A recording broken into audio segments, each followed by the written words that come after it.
Kwa nini tusitetee wanamuziki? Na hiyo kazi nitaenda nayo mbio sana.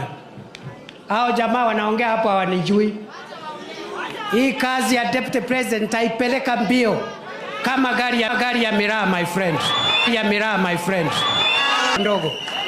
Nimeona watu wengine wamejaa na kiburi. Wanaenda kutuongelesha hapa kama na kutulecture. Unatulecture ukiwa nani? Kwani wewe ni Mungu?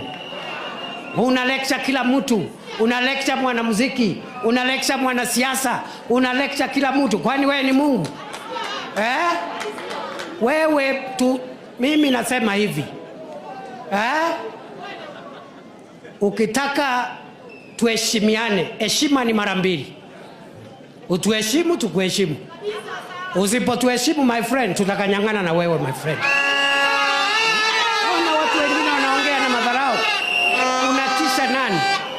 Naona watu wengine wanatutisha.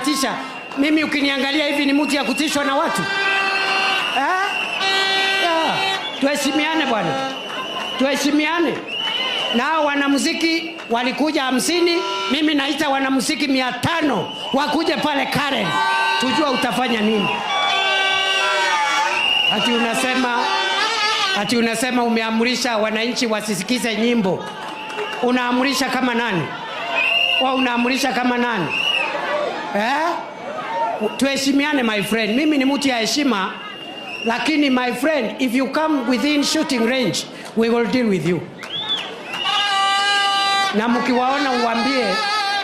mkiwaona muambie watafute watu wa kutisha huko nje. Sisi sio watu kidogo. Ukiona tuko slow hivi na tuko wapole, sio ati sisi ni watu pushovers. And don't lecture us. Don't lecture us. We are not your kids. Enda ukapeane lecture huko kwako. Tuendelee tusiendelee? Tuendelee tusiendelee?